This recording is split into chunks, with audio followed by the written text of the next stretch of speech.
हाँ साहब, बहुत बहुत शुक्रिया कि आपने समय निकाला हमसे बात करने के लिए। अपने घराने और अपने गुरुओं के संगीत के बारे में कुछ बताइए। मेरा सिलसिला जो है वो डायरेक्ट मियां तानसेन जी से है।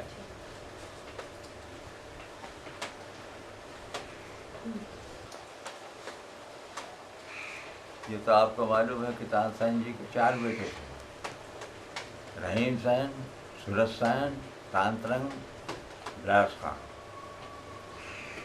तो दूसरे बेटे जो थे सूरज सेन, उनका वंशज है हमारा डायरेक्ट।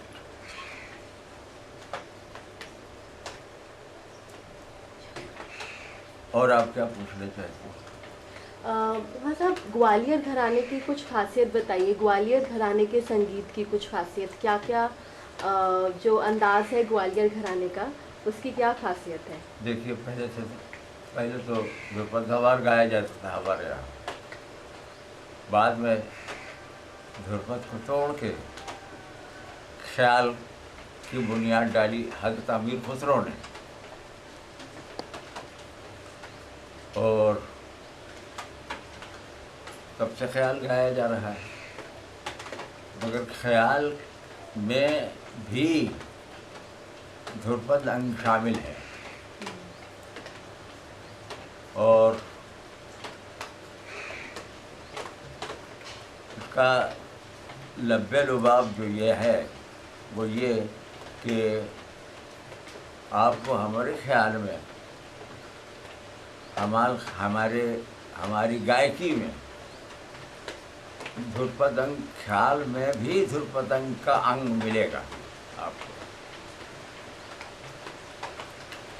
अष्टांग के बारे में वो अष्टंग मैंने ख्याल में अष्टंग 8 चीज़ें होती हैं शामिल, जिसमें गमक और आपके मीड़, सूत, मुर्की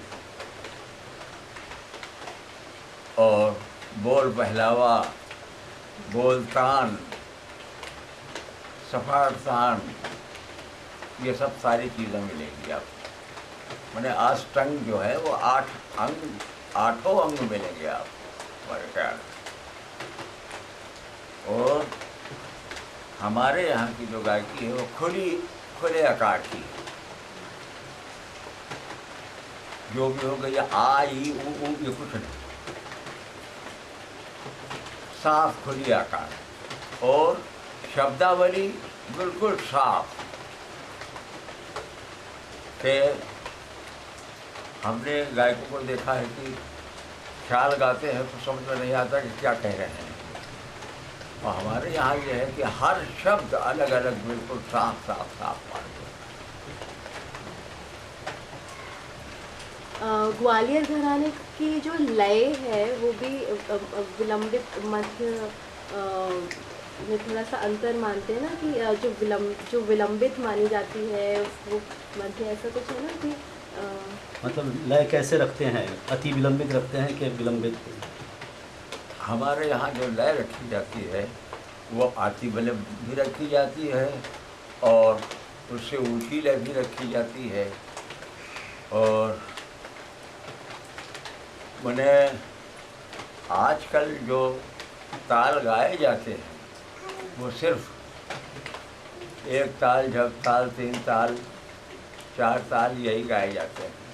और हमारे यहाँ ये था कि जैसे अष्टमंगल है, रुद्र ताल है, और भानुमती ताल है, मैंने इन तालों में भी गाया जाता था। मगर अब इसका रवाज है नहीं, क्योंकि आजकल के जो गायक हैं इससे नाबलद हैं, बिल्कुल जानते ही नहीं। गज झंपा, मियाँ जी का छक्का, ये सब सारी तालें अब इसका रवाज ही नहीं है बिल्कुल। बस अब तो एक ताल, झूमरा, तिलवाड़ा और 3 ताल, बहुत ज़्यादा से ज़्यादा गाए झपटा, बस। इसके पीछे क्या वजह है, ये सारे जो ताल हैं वो लुप्त क्यों होते जा रहे हैं? कोई गाता नहीं इसको, क्या किए जाए। बोले वैसे तो देखा जाए 360 साल हैं, 360 साल बनाए गए।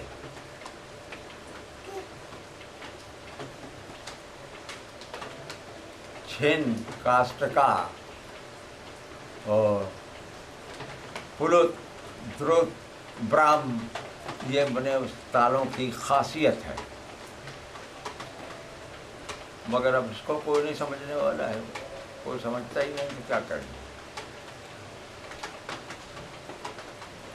टप्पा अंक के बारे में बहुत बताइए ना। टप्पा हमारे यहाँ की जो गायकी है वो बिल्कुल टप्पांग है। टप्पा वैसे भी गाया जाता है, मगर हमारी गायकी में मैंने बिल्कुल टप्पा है। जो ख्याल गाया जाता है वो टप्पांग गाया जाता है। ज़्यादातर कौन से राग ले जाते हैं ग्वालियर घराने में?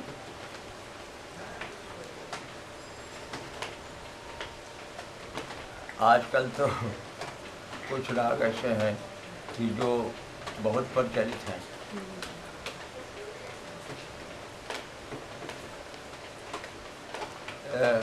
पूरिया, मारवा, पूरिया कल्याण, बागेश्वरी, रागेश्वरी, भैरों, भटियार, यही सब गाते हैं। बाकी और जो राग हैं, मल्हार ही को ले लीजिए, आजकल तो मल्हार का मौसम है। ज़्यादा से ज़्यादा मियाँ मल्हार गाए या गौड़ मल्हार, गौंड मल्हार, वही दो ही। अभी तक तो मैंने और गायकों से यही सुने। अभी उस रोज़ फंक्शन यहाँ हुआ था और प्रोग्राम हुआ था, मैं जरजू की मल्हार गाया, मैं नायक जरजू। मगर अब कोई समझने वाला नहीं कि क्या करें।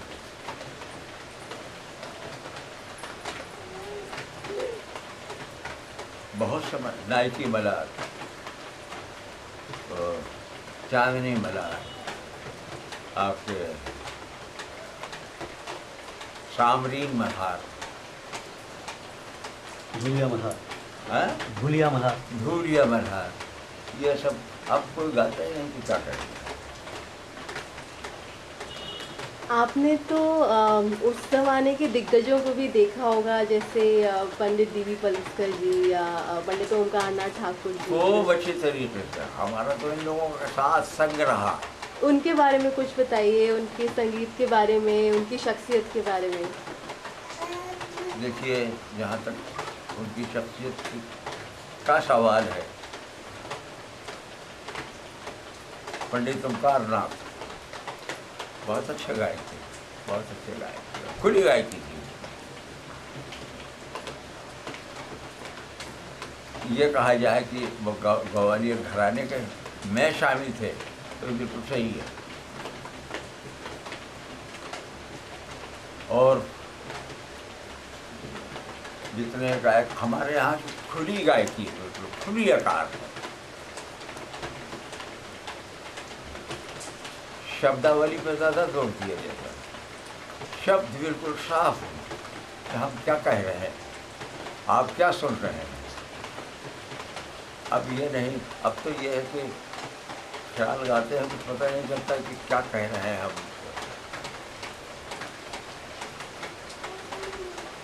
तमाम बातें हैं। कुछ खास कॉन्सर्ट्स आपको याद होंगे,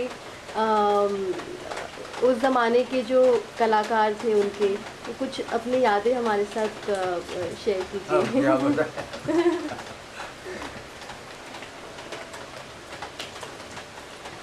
मैंने उस वक्त के जितने भी गायक थे, पंडित ओंकार राव, भीमसेन जोशी, आपके गुलाम अली खां, आमिर खान, मैंने इन लोगों से सबका साथ हमारा साथ का पड़ा।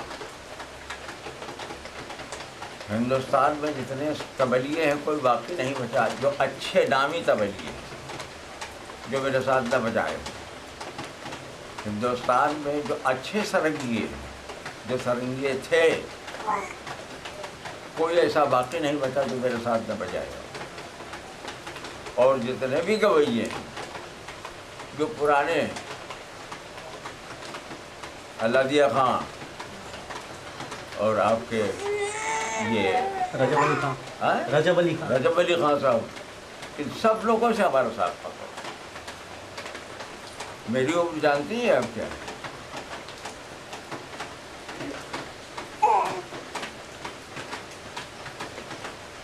बाबा से कहिए अपने कुछ ना अनुभव शेयर हाँ। करिए, इसमें हम लोग नहीं जानते ना, और हम लोग ने हाँ, कभी हाँ। देखा नहीं उनके बारे उनको।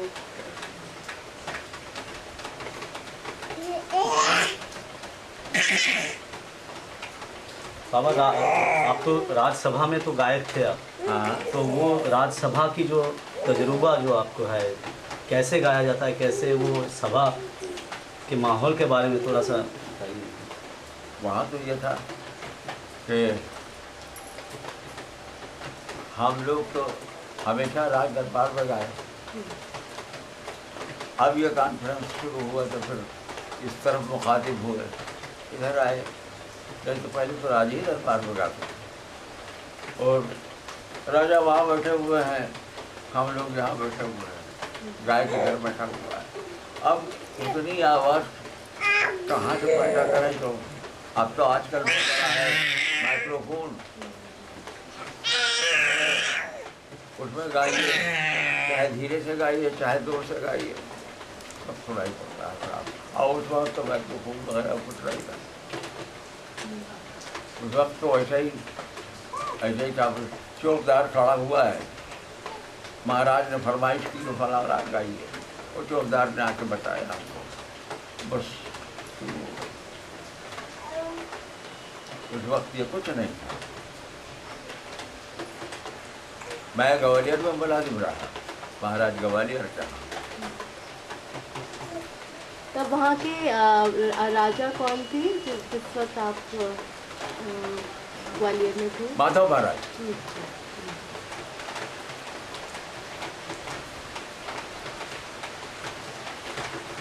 तो दरबार में कितने लोग होते थे और कैसा माहौल होता था?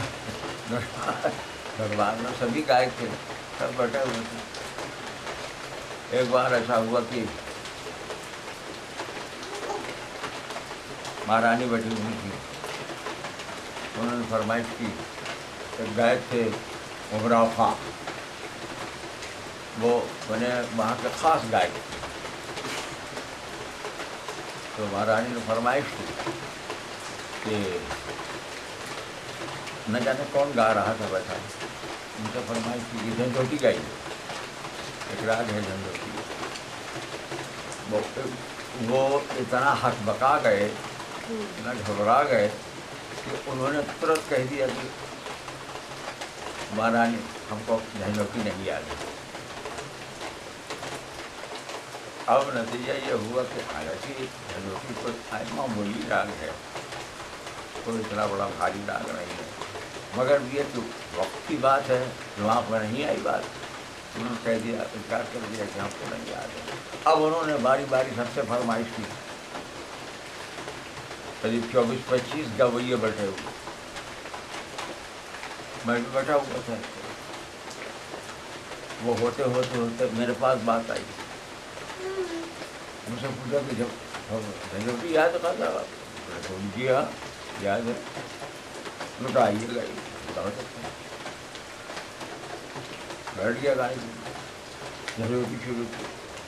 तो उमराव खां की यह खासियत थी कि कोई गावे बैठ के उसमें कोई नुक्ता चीनी ज़रूर करके कि इसमें ये ज़रा ये रकम ऐसी टेढ़ी हो गई है, वो गंधार ऐसे हो गई है, वो मध्यम ऐसे हो गया है। उन्होंने हमारे साथ भी यही किया। बाप को गुस्सा आ गया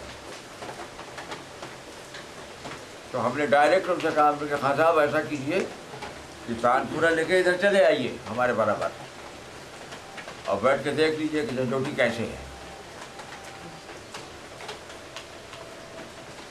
अरे नहीं नहीं ऐसी बात नहीं है, आप गाइए।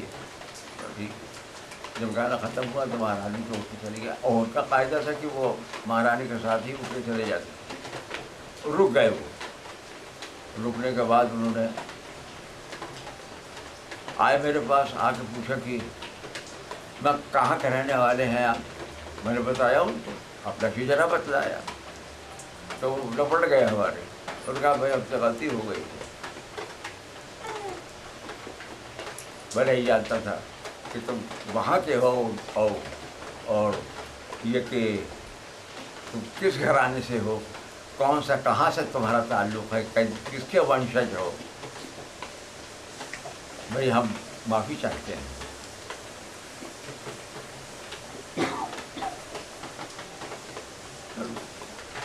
मुलाकात हुई।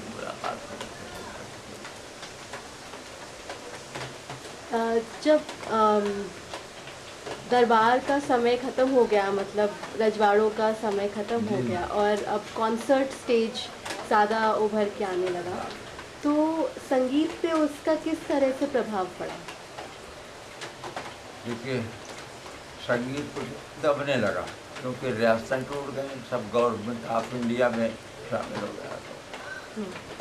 तब ये कॉन्फ्रेंसों का सिलसिला शुरू हुआ। हम लोग फिर इधर रुजू हुए कि चलो भाई ये देखा जाए, क्योंकि अब पालन पोषण का सवाल था कि भाई किया क्या जाए। रियासतें ख़त्म हो गई, राजा ख़त्म हो गए, उनको खाली अब वही पेंशन उनकी हो गई। तो वो अब न गवैये रहे न हर मने रियासत में कोई रियासत ऐसी नहीं थी जिसमें गवैया न मुलाजिम हो, पहलवान न हो।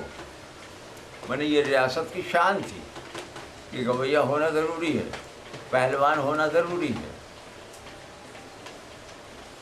मगर जब वो खुद ही पेंशनर हो गए तो फिर कहाँ गवैये हो कहाँ पहलवान सब खत्म हो गए। फिर इधर कॉन्फ्रेंसों का सिलसिला शुरू हुआ तो हम लोग इधर आए कि चलो भाई ये।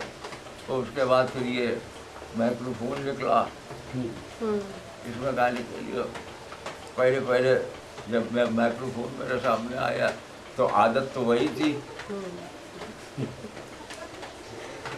और क्या खराब होता नहीं तो इस पर तुम जर्किंग पैदा हो जाएगी, डरता पैदा हो जाएगा, क्या हो जाएगा। धीरे से गाइए आप। अपन का भैया अब आदत बनाएंगे धीरे से गाने की तो धीरे धीरे गाएंगे, क्या करेंगे। बहरहाल तब से मेरा ख्याल है कि कहीं की कोई कॉन्फ्रेंस बाकी नहीं होती जहाँ मैंने गया हूँ, जहाँ गाया ना हो, जहाँ मेरा प्रोग्राम ना हुआ हो। आपने किस उम्र से सीखना शुरू किया था संगीत? ये बड़ा टेढ़ा सवाल है।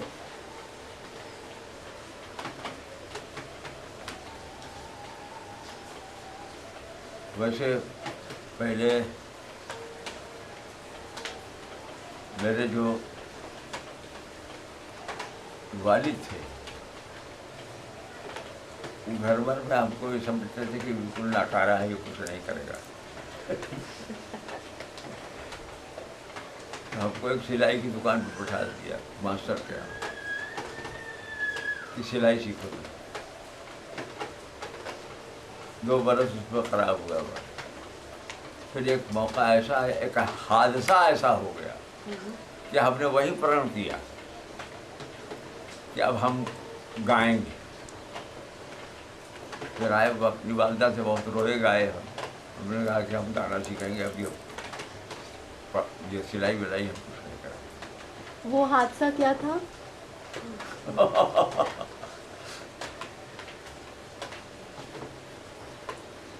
वो हादसा ये था कि हमारे एक बड़े भाई थे, खालेरे मौसेरे भाई, उनका हमारे यहाँ जहाँ की हमारी जन्मभूमि है वहाँ बहुत बड़ी दरगाह है, तो वहाँ हमेशा भंडारा उर्स होता है। तो उसी उर्स में महफिल लगी हुई थी, साहिब सज्जादा बैठे हुए थे और उनका गाना हो रहा था, हमारे मौसेरे भाई का, उनका नाम था बब्बन खां। मगर हम भी पीछे बैठे हुए थे, सुन रहे थे, क्योंकि शुरू से कान में तो सुर की आवाज़ पहुँचती रही बराबर, इसलिए तबीयत उधर ज़्यादा रुजू थी कि तो ज़बरदस्ती हमको वहाँ बिठा दिया गया था सिलाई की दुकान पर। तबीयत नहीं मानी तो उनके साथ हम भी शुरू हो गए पीछे। तो उन्होंने घूम के कहा कि चुप, दूसरे बता दी तो तुम्हें मेरा गाना ख़राब करता है। वो उस वक़्त ये हुआ कि फिर अगर कोई गोली मार देता तो ज़्यादा अच्छा था। वही मैंने प्रण किया दरगाह शरीफ कि अच्छा बब्बन खां, मैं तुम्हें अब गा के सुनाऊँगा। फिर आके घर में फिर रोए गाए, माँ से कहा अपने वालदा से कि नहीं हम गाना सीखें। तब हमारे वालिद ने हमको शुरू कराया। उसके बाद उनके बड़े भाई, हमारे बड़े बाबा, उनसे हमारी पूरी तालीम 22 बरस मुकम्मल हमारी तालीम हुई।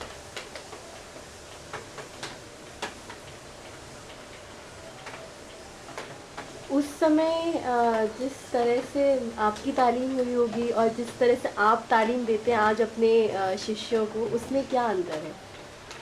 देखिए आजकल तो यह है कि शिष्य आए और वो चाहते हैं कि आज ही मुझको गाना आ जाए बस अब कल ना आना पड़े उस्ताद के पास। और उस वक्त ये था कि वालिद ने, हमारे बड़े बाबा ने यमन शुरू कराया। अब नीरेगा नीरेगा नीरेगा नीरेगा 3 महीने हो गए नीरेगा नीरेगा करते करते। एक बार न जाने किसी काम से वो उठ के चले गए। हमारी तालीम ये होती थी कि 7 बजे 7:30 बजे शाम को बैठते थे और सुबह फजर के वक्त 5 बजे तब बंद हुआ, तब बोलते थे कि रात पूरा रख दो। मैंने पूरी रात पूरी नाट।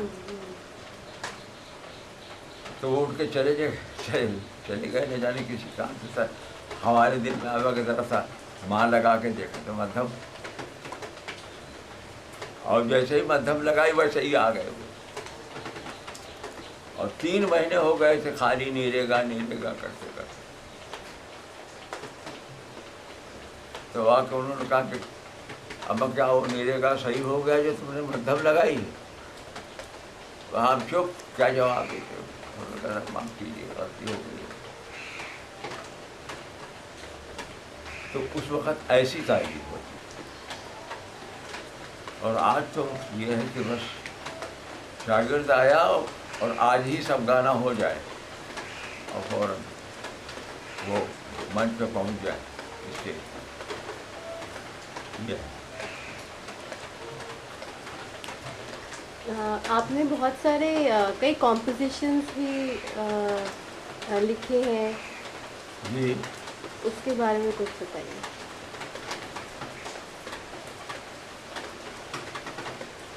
एक मकाम है घाघरा बैरमपुर। पहले ये होता था कि ये शुरू किया गया था सिलसिला कि 2 गवैये साथ बैठा दिए गए, 2 इंस्ट्रूमेंट वाले बैठा दिए गए साथ। ये सिलसिला कॉन्फ्रेंसों में शुरू हुआ था।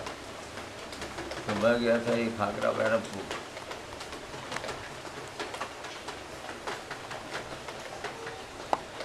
वहाँ का एक लोकल गवैया वो मेरे साथ बैठ गया गाने। तब होता ही है कि जब अखाड़े में तो पहलवान खड़े हुए तो वही एक को डिफीट होनी जरूरी है। तो वो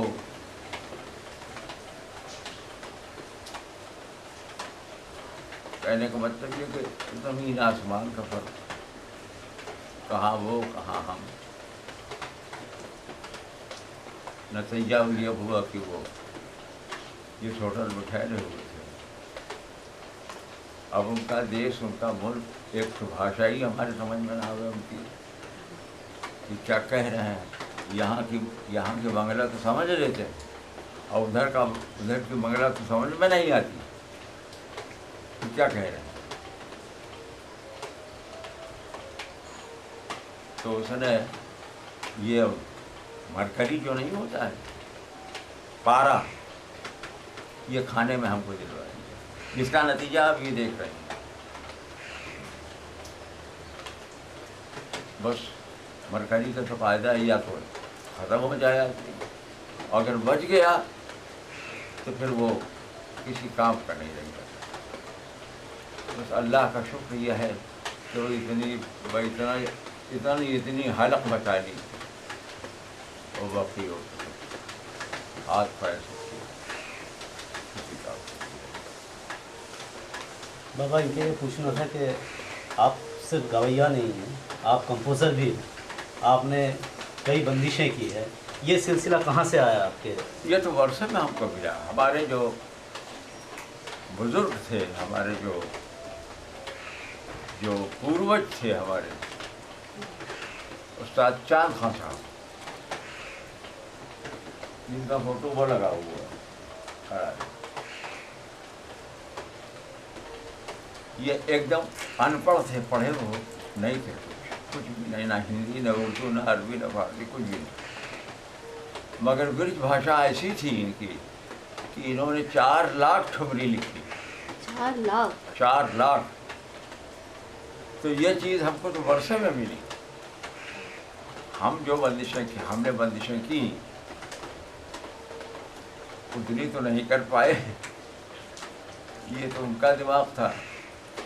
बहरहाल वैसे हज़ारों हजार बंदिशें की बनी, और बिल्कुल नित नई, सबसे अलग हमारी बंदिशें कुछ इस ढंग की होती हैं कि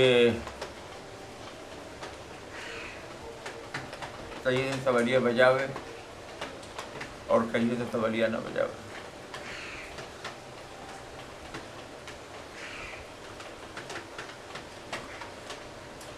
और साहित्य के बारे में वो साहित्य हमारी ब्रज भाषा, वही ब्रज भाषा जो वो मैंने बताया था कि वहीं से चला, अभी तक मेरे तक कायम है। उसके बाद रहना बेहतर जाने क्या होता है क्या नहीं होता है।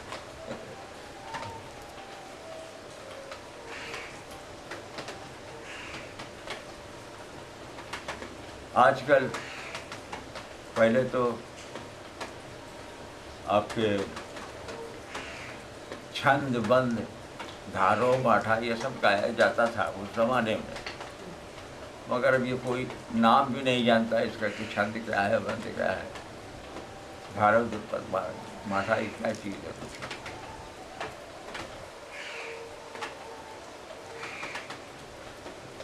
अब बस ख्याल, ठुमरी, हमारे यहाँ तिरवट भी गाया जाता था, आपके चतुरंग भी गाया जाता था, टप्पा भी गाया जाता था, ध्रुपद भी गाया जाता था, धमार भी गाया जाता था, सब कुछ गाया जाता था। गवारी घराना वही एक घराना, मतलब उत्तम घराना वही है जिससे सारे घराने बने।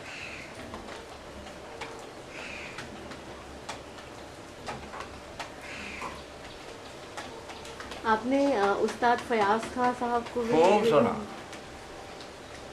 एक दफ़ा हमारी मुलाकात, हमारा प्रोग्राम था रेडियो से दिल्ली में, प्रोग्राम हो रहा है, इतने में दरवाज़ा खोल के आ गए अंदर। मैं जानता नहीं था कि फयाज खां साहब हैं। अब जब गा के बाहर निकले तो उन्होंने कहा भाई माशाल्लाह मियाँ बहुत अच्छा गाए, बहुत। तो हमने पूछा लोगों से कि भाई कौन है, तो मालूम हुआ कि अपने फैयाज खां साहब। अरे खैर फिर बाद में हमका सामने ही होटल था, होटल में ले गए, खूब चाय वाय नाश्ता वाश्ता खाया, मोटा मोटा पूछा कि कहाँ के रहने वाले हो, बताया हमने। उन्होंने कहा मैं तो मैं जा चुका हूँ, मैंने हमारे यहाँ उस दरगाह में जहाँ से मेरा सिलसिला है, कोई गवैया ऐसा मैंने जो बड़े गवैये हैं कोई वाकई नहीं बचा जो वहाँ आया ना हो, वहाँ हाजिरी न थी।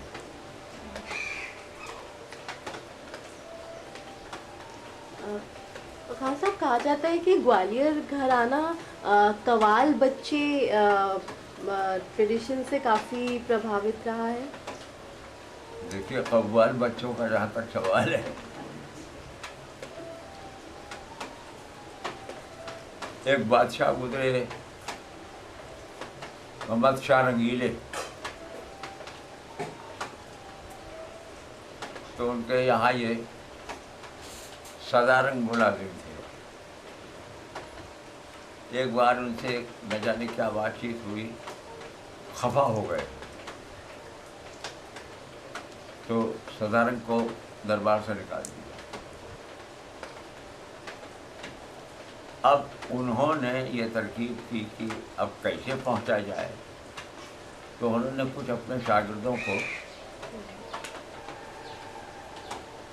छोटी छोटी चीज़ें, जिसमें मोहम्मद शाह भी शामिल थे और सदारंग भी शामिल थे,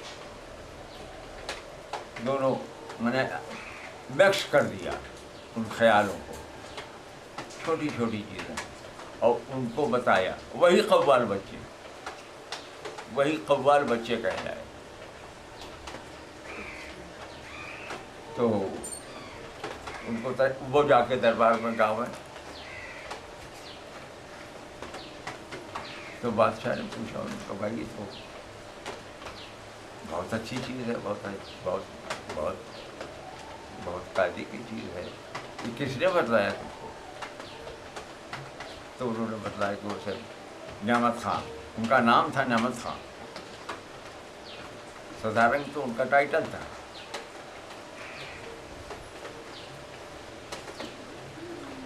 उनका को उन्होंने बताया, तब बादशाह खुश हुए, फिर उनको दरबार में बुलाया, फिर वो रहे। इस तरीके से वो कव्वाल बच्चे तैयार हुए। अब वो कव्वाल ही बच्चे कहलाए।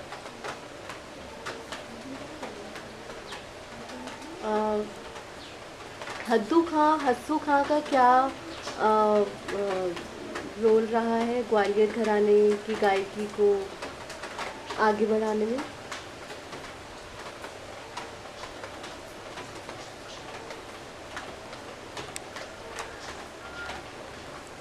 बहुत अच्छे गायक थे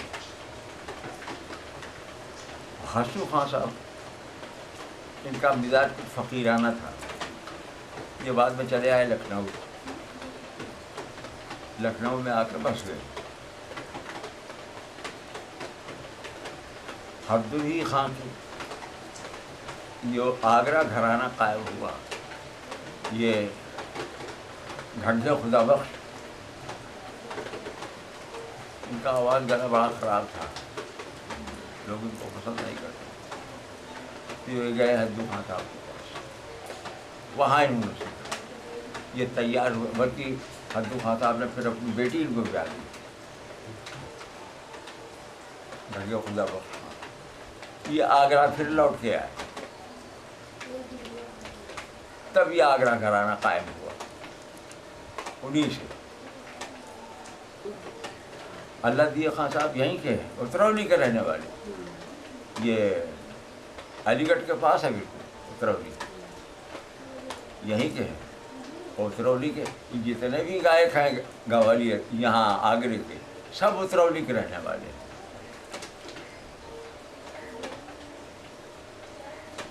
अल्लाह खां साहब चले गए जयपुर, जयपुर में जाके एक घराना उन्होंने काम कर लिया, जयपुर घराना।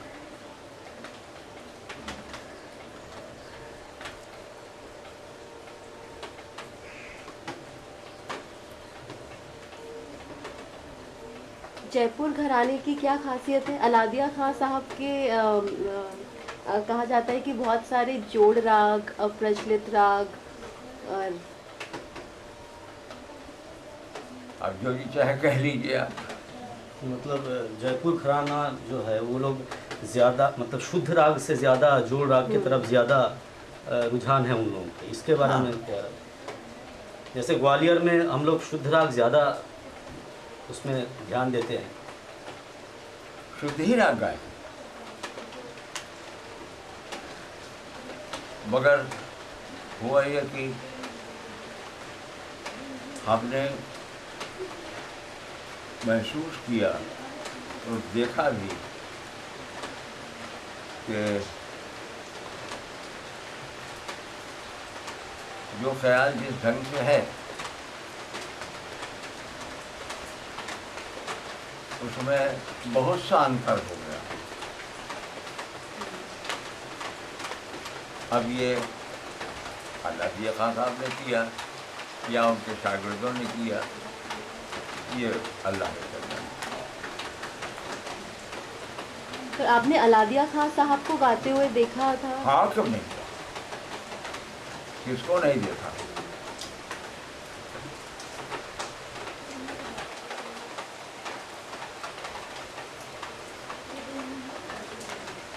मेरी उम्र इस वक्त 105 है। अब इतने ज़माने में आप समझ लीजिए कि किसको किसको नहीं सुना, किसको किसको नहीं देखा। अलादिया खां साहब के बारे में कुछ बताइए, उनकी, क्योंकि उनकी तो कोई रिकॉर्डिंग्स भी नहीं है। नहीं, अच्छे गाए, मगर वही गवाई आगरा घराना।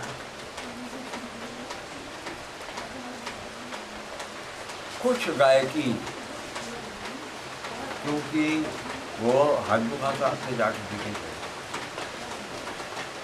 तो कुछ गायकी, कुछ छाप ग्वालियर की या आपके जयपुर घराने शामिल।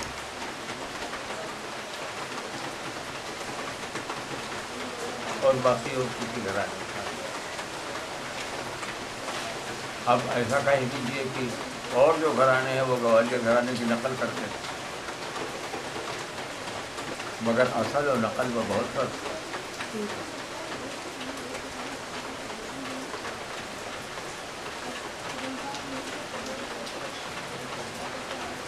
वो ख्याल नहीं है सूर्य का, बड़ा ख्याल। हाँ हाँ, सुघर बना, सुघर बना सब मिल, हाँ गाय। अब उसमें है क्या ख्याल, सुघर बना बन आयो सब मिल गायो बेदार वक्त किया प्यारो। तो ये लोग बेदार वक्त नहीं, बेदार वक्त शहजादे का नाम था, शाह आजम के बेटे थे। शाह आजम के बेटे, मगर ये लोग बेदार वक्त नहीं कहते, दीदार बख्श, बड़ा उलट पलट दिया। बहुत से ख्याल है, एक वो है वो बिहार का ख्याल वो क्या है, धन धन धन धन रे धन तेरो। अब धन रे तेरो, वो पूरा ख्याली का अंडरस्टैंड हो, मगर अब कौन का है भाई। ठीक है भैया, जैसा गाते वैसा गा।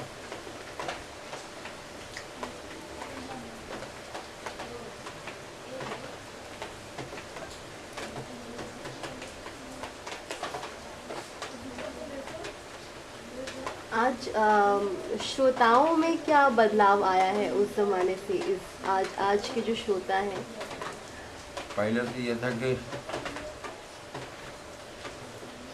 जब हम लोग दरबार से निकले तो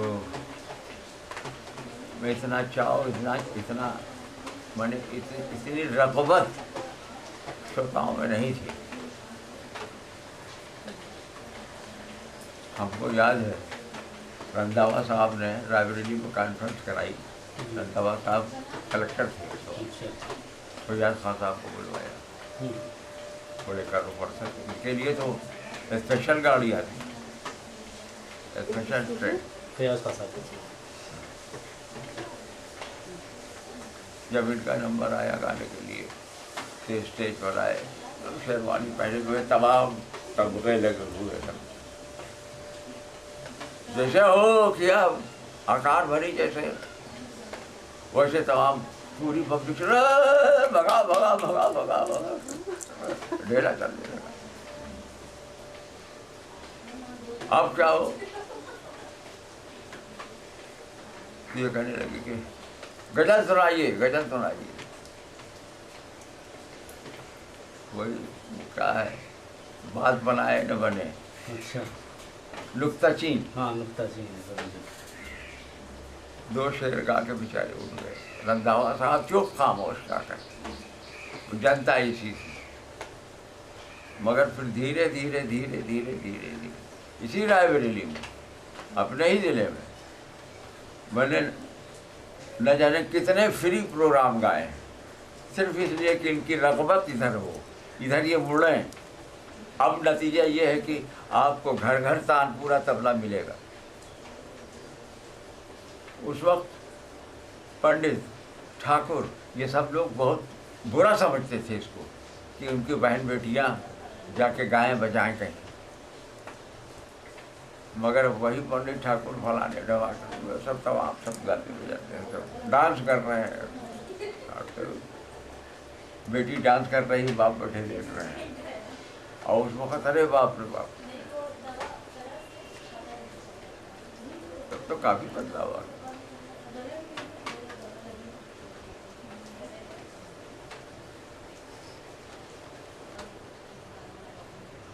कौन सा ऐसा वाक़या सुना? जैसे वहाँ बाबा जब हाजिरी देने के लिए गए थे मियाँ जी के। हाँ, हम हमारे बड़ा बाबा हमारे साथ, अब तो वहाँ मकबरा बन गया, पूरा रोज़ा बन गया है उनका। पहले तो चार दीवारी थी बस खाली, इतनी इतनी बुढ़ेर उठी हुई थी। हम दोनों बाप बेटे गा रहे थे तो कुछ पंडितों ने एतराज़ किया कि आप सही राग गाइए, यहाँ गलत राग मत गाइए। तो बाबा हमारे बिगड़ गए। उन्होंने जाके अपने अपने पोथी अपने ग्रंथ में देखो जाके राग है कि नहीं है। तो एक पंडित बहुत पुराने बैठे हुए तो उन्होंने कहा हाँ हाँ हाँ हाँ मना, इनको मना न करो, तो सही गा रहे हैं, उनको गाने दिए। फिर बाबा का हमारे बड़े गुस्वर थे। उन्होंने कहा बेटा आज ऐसा गाओ कि सब पानी पानी हो जाएगा। तो नतीजा ये हुआ कि इतना पानी हो गया, इतनी बारिश हुई, अब लोग हट नहीं रहे।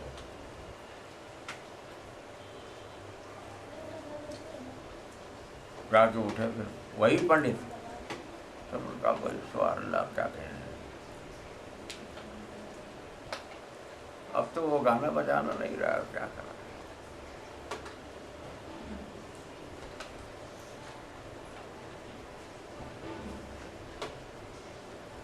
अभी कुछ दिन की बात है, इसी लड़के को गवा रहे थे, मियाँ मलार शुरू किया।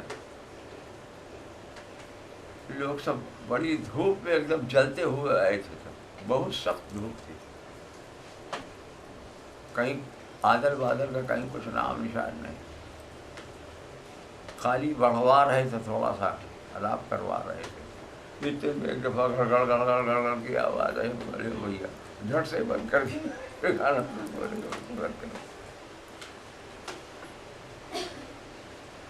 एक चीज होती है तासीर, गाते तो सभी है, मगर गाने में असर पैदा हो, तासीर पैदा हो जाए, ये बड़ी मुश्किल बात है। ये तो किसी किसी बुजुर्ग की दुआ हो, किसी आपके कोई ऐसे ही परम भक्त हों, उनका आशीर्वाद हो, तब ये चीज़ पैदा हो।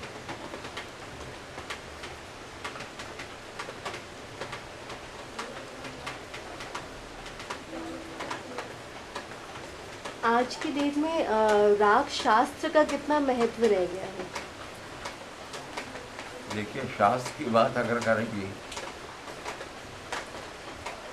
तो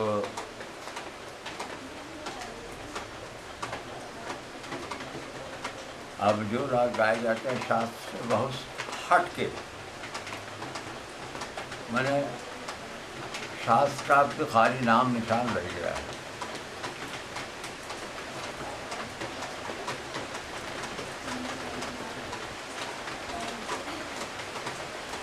भैरव ले लीजिए, राग भैरव,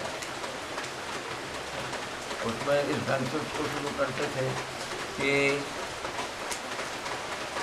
उसमें शुद्ध निषाद है, मगर कोमल निषाद का पुट देते थे इस ढंग से, न अल्प करके वो चीज़ खत्म हो गई। अब तो खाली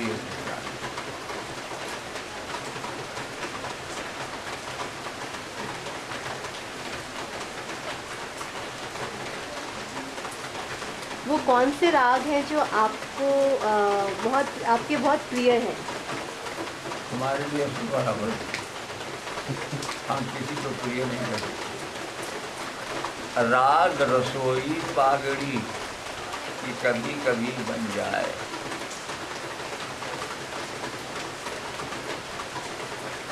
सावा कभी बहुत अच्छा बन जाता है, पगड़ी राग कभी बहुत अच्छा हो जाता है। ये तो वो नवाज दे मालिक तो सब कुछ है, और अगर वो उसकी नज़र इधर उधर है तो है। कभी रसोई खाना कभी बहुत अच्छा बन जाता है, बड़ा लजीज, और कभी कभी तो बेकार खावे न करो, तो वही हालत रात की।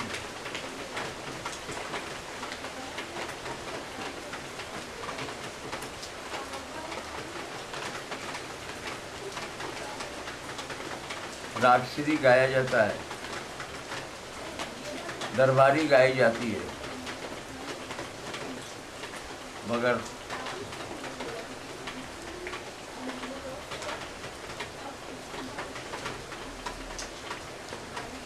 रेखा लगाने का जो तरीका है श्री में आप नहीं सुनने को मिलता। एक कोमल रेखा वही भैरव में लगती है, वही पूरिया में लगती है, वही मारवा में लगती है, वही श्री में लगती है, वही रेवा में लगती है। बहुत से राग हैं, वही एक कोमल रेखा, मगर उसके तरीके अलग अलग हैं।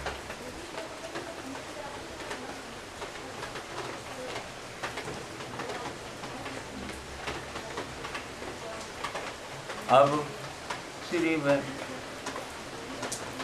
कोमल, अति कोमल,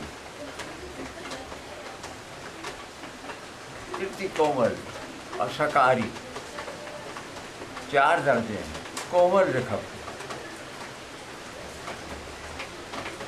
तो इसमें रेखब में जो इसमें श्री में जो रेखब लगाई जाती है वो सकारी की लगाई जाती है, मगर कम लगाता है। अब तो ये है कि कोमल रेखब लगाने से मतलब ये कि श्री हो, कोमल रेखब लगाई बस, ये जानते हैं। ये नहीं मालूम है कि किस दर्जे की रेखब लगाई।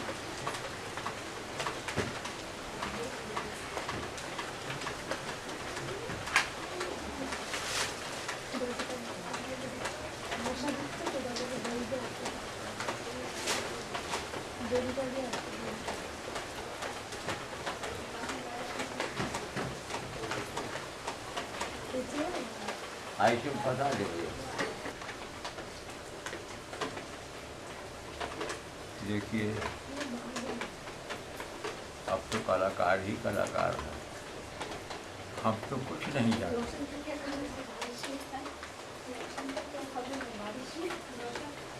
बस ये कि ईश्वर का नाम ले लेते हैं, बस अल्लाह का नाम ले लेते हैं, और मुझे कुछ नहीं याद है, मैं कुछ नहीं जानता।